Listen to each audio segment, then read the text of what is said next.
शेततळी केल्यापासून आम्हाला 12ही महिने बागायत झाल्यासारखा विषय.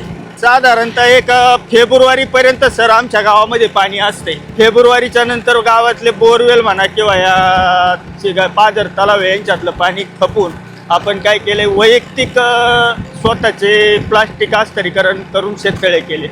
आणि मग त्या शेततळ्यातून आम्ही जो नंतर उपसा आहे हा साधारणतः मार्च महिन्यात परत चालू करतो. तिथपर्यंत जे आहे ते जमिनीतून भेटणारं जे जमिनीत पाणी उपलब्ध असते ते पाणी वापरतो आणि नंतर मग मार्च महिन्यापासून शेततळ्याच्या पाण्यातून शेती.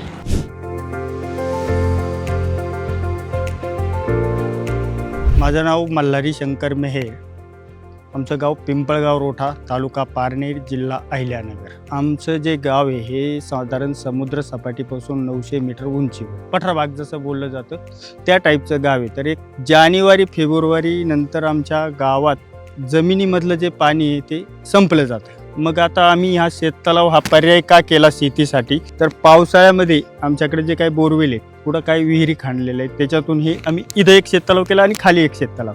हे दोन्ही पण शेततलाव साधारणतः हा 1-1.5 एकरचा असेल, तो एकरभरचा, म्हणजे 2.5 एकरचे जे 2 शेततलाव आहेत हे शेततलाव आम्ही पावसाळ्यात भरून ठेवतो. आणि मग इथं पाणी संपल्यानंतर पुढं जाऊन जी शेती करता येत नाही त्यासाठी आता जे पाणी आपण जसे पैसे बँकेत ठेवून वापरतो तसं आम्ही पाणी बँकेत ठेवून वापरतो. हा आमचा असा निर्णय. म्हणजे फेब्रुवारी नंतर जे आम्हाला शेती करायची त्यासाठी जे पाणी इथं उपलब्ध होत नाही जमिनीमध्ये, मग हे आम्ही शेततळ्यात पाणी स्टोअर करून ते फेब्रुवारीच्या नंतर वापरतो सर, साधारणतः परत पाऊस पडेपर्यंत. शेतीत सगळ्यात जास्त जाणवणारी समस्या म्हणजे पाण्याची टंचाई.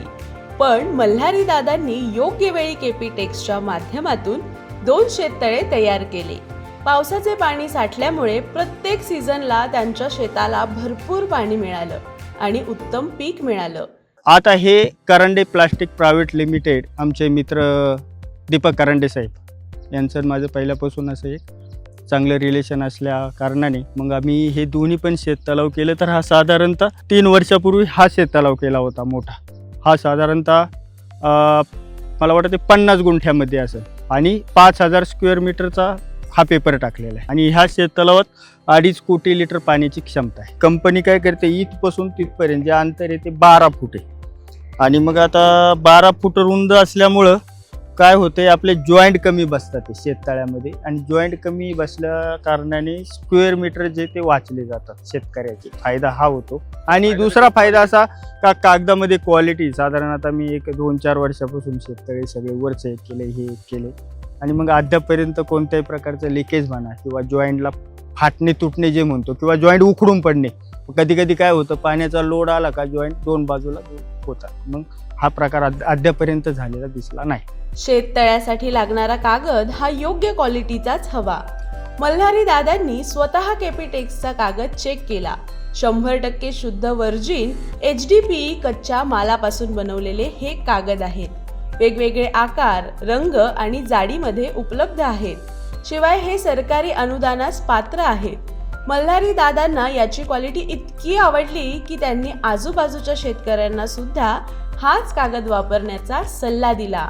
500 मायक्रॉनचा प्लस कागद आहे. आता ज्यावेळेस कागद बसवायच्या वेळेस विषय झाला, ते मायक्रॉनचं मशीन असतं ना मोजायचं, त्याच्यामध्ये साधारणतः एक 700 मायक्रॉन च्या आसपास ते लेवल दाखवत होतं. पण आता कंपनीचं म्हणणं 500 मायक्रॉन, आपण पण म्हणतोय 500 मायक्रॉनचा पेपर आहे. कागदाला क्वालिटी अशी, समजा असं हातात एक बारीक तुकडा घेतला तर पूर्ण चुरगळला जातो साध्या पेपर सारखा, परत सोडून दिला का जशाच तसं. अधिक आजूबाजूच्या परिसरात पण मला वाटतंय माझ्या माहितीप्रमाणे एक 20-25 शेततलाव मी माझ्या मार्गदर्शनाखाली दीपक सरांना ऑर्डर दिले असतील आणि त्यांनी पण ते गोष्टीसाठी चांगलं सहकार्य केलंय का त्या शेतकऱ्यांची पण अद्यापर्यंत माझ्याकडे कोणत्याही प्रकारचं कंप्लेंट नाही का बा तुम्ही आम्हाला त्या कंपनीकडे नेलं मग तिथून आमचं ते कागद बरोबर नाही किंवा आमची नुकसान झाली. अद्यापर्यंत कोणताही शेतकरी असा कधीच आवाज देऊन म्हटला नाही. केपीटेक्सवाल्यांची सर्व्हिस चांगली आहे. आता मी मगाशी जसं तुम्हाला मुलाखतीत म्हटलं तर इतर शेतकऱ्यांनी पण असं शेतीसाठी प्लास्टिक कागद म्हणा शेततळाला प्राधान्य द्यायला पाहिजे आणि मग त्याच्यानंतर आपल्याला एक चांगल्या प्रकारची शेती करता येऊ शकते. शेतकऱ्यांची सदनता ही शेतकऱ्यांच्या हातात असते. शेततळ्यासारखा असा योग्य निर्णय घेऊन शेती करावी.